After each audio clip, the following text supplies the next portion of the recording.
Hey guys, Fire here, bringing you a board game review. This time we're checking out Air, Land, and Sea, Critters at War. This game is made by John Perry, published by Arcane Wonders, and they were nice enough to send me over a copy of this game so I can showcase it to you guys. So, right off the bat, what is Air, Land, and Sea, Critters of War? It's a two-player game where you're going to be competing over the three different theaters of war that you can see here. First theater being land, then we'll compete in air, and then you'll also compete in sea. And the way the game works is you'll be playing these sets of cards in their respective colors. So as you can see, the land cards can only be played in the land theater, sea theater, and air theater, and so on. And in this two-player game, you're going to be vying for control over two of the three theaters, and maybe you're good enough to vie power over the three to score points. Finish a battle, you score 6 points, and you will win the theater. Now, how does this game get strategic and a little more in depth? This is an insanely strategic game that's in a very simplistic package with not a ton of components in a very small box. So right off the bat, this is a super portable game that you can play and easily just toss in a bag. I mean, this is the entire box. It's pretty small and compact, so you can kind of knock everything out in one go. Now, the way the game works is you'll be dealt a hand randomly of 6 cards to play in the game, and out of those 6 cards, you will play them and try to combo. Certain cards will interact with different other cards in the game, and some of them will even impact other theaters.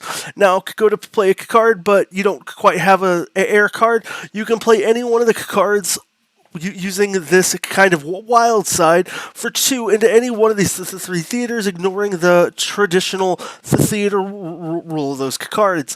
Now, certain cards allow you to be sneaky and maybe play cards in different theaters that you wouldn't normally be able to play, but those cards will then let you flip over, say, an air card in a sea sector and get some crazy comboed bonus points.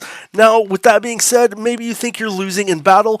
You're going to have 2 options here when playing the game. You can play a card, you can resolve an effect, or you can back out of your battle there. So you will end up giving the other player points based on how many cards you still have in your hand.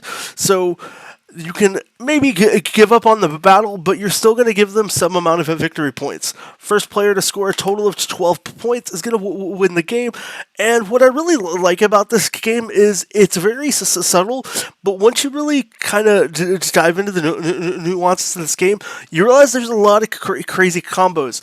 Yeah, you want to have the highest point in each theater at the end of a battle, but maybe these 6-point cards that give you the most numbers on a card face value aren't as powerful as, say, some of these lower level cards like this level 1 air card that bumps up the 2 adjacent theaters. Now, when you're playing, theaters are going to rotate around. They'll be laid out kind of like this, and at the end of every round, you're going to end up shifting a theater around, and it's going to adjust how things are played. So maybe this level 1 card that can only be played in this area traditionally would only benefit C. If you could somehow get this in C upside down and flip it, it would then boost up land, air, and give you good number of results that maybe your opponent won't see coming. And that's why I really like the strategic aspect of Critters of War.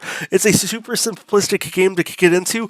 The rulebook doesn't have a ton of things for you to cover, but it is pretty detailed, so it answers the majority of the questions that you're going to have, as well as a nice little key terms page you can see here that helps answer any one-off questions. There's only a handful of symbols on cards, such as effects that are just constantly lasting in the game, to instant effects that occur when they play.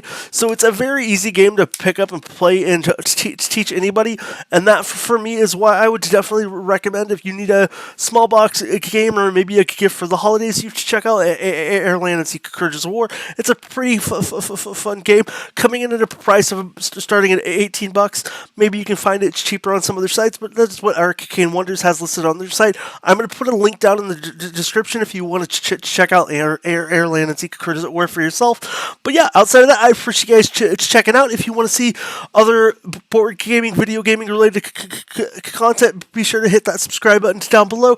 Let me know what you think, or if you have any questions about the board game and what other thoughts, or if there's another board game you'd like me to check out. I am getting more and more into trying to share my love of board gaming on this channel, and I appreciate you joining me along for the ride. Outside of that, thanks again, Arcane Wonders, for sending me over a copy of Air, Land, and Secret Critters of War, and I'll go ahead and wrap up the video. Until then, I'll catch you guys next time, and have a blessed rest of your day.